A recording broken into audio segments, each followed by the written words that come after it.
ಇನಿಯನ ಆತ್ಮ ಹೆಸರು ಕೇಳಿದ ತಕ್ಷಣ ಇದೊಂದು ಹಾರರ್ ಸಿನಿಮಾ ಅನ್ನೋದು ಎಲ್ರಿಗೂ ಗೊತ್ತಾಗುತ್ತೆ. ಆದ್ರೆ ಇದು ನಾರ್ಮಲ್ ಹಾರರ್ ಅಲ್ಲ. ಒಂದು ಪ್ರೀತಿಗಾಗಿ ಏನೆಲ್ಲ ನಡೆಯುತ್ತೆ, ಪ್ರೀತಿ ಮಾಡಿದವ್ರನ್ನ ಸಾಯಿಸಿದ್ರೆ ಏನಾಗುತ್ತೆ, ಇದೆಲ್ಲ ಕಥೆನ ಹೊತ್ತು ಒಂದು ಸಿನಿಮಾ ಇನಿಯನ ಆತ್ಮ ಬರ್ತಾ ಇದೆ. ಇದೇ ಶುಕ್ರವಾರ ಅಂದ್ರೆ ನವೆಂಬರ್ 14 ಮಕ್ಕಳ ದಿನಾಚರಣೆ ದಿನ ರಾಜ್ಯಾದ್ಯಂತ ರಿಲೀಸ್ ಆಗ್ತಾ ಇದೆ. ಈ ಸಿನಿಮಾ ಮೂಲಕ ಒಂದು ಪುಟ್ಟ ಹುಡುಗಿ ತರ ಕಾಣಿಸುವಂತ ತುಂಬಾ ಬ್ಯೂಟಿಫುಲ್ ಆಗಿರುವಂತ ಸುಷ್ಮಿತಾ ಎಂಟ್ರಿ ಕೊಡ್ತಾ ಇದ್ದಾರೆ ಸ್ಯಾಂಡಲ್ವುಡ್ ಇಂಡಸ್ಟ್ರಿಗೆ. ಸೊ ಅವ್ರನ್ನ ಮಾತಾಡ್ಸ್ತಾ ಹೋಗೋಣ.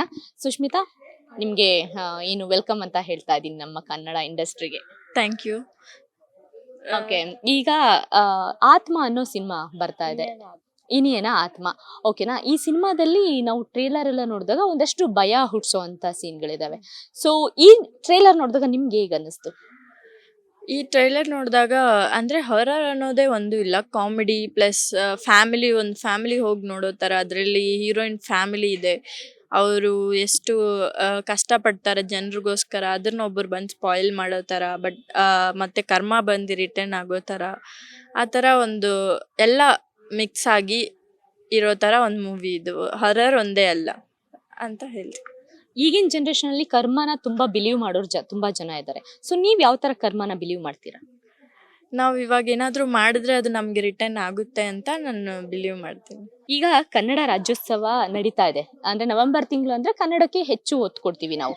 ನೀವು ಆಂಧ್ರದಲ್ಲಿ ಹುಟ್ಟಿ ಬೆಳೆದವರು ನಮ್ಮ ಕರ್ನಾಟಕಕ್ಕೆ ಬಂದು, ಕರ್ನಾಟಕದ ಅಮ್ಮನ ನಂಟೆ ಇರಬಹುದು, ಬಟ್ ಕರ್ನಾಟಕಕ್ಕೆ ಬಂದು ಇಷ್ಟು ಅದ್ಭುತವಾಗಿ ಕನ್ನಡ ಕಲಿತಾ ಇದ್ದೀರಾ.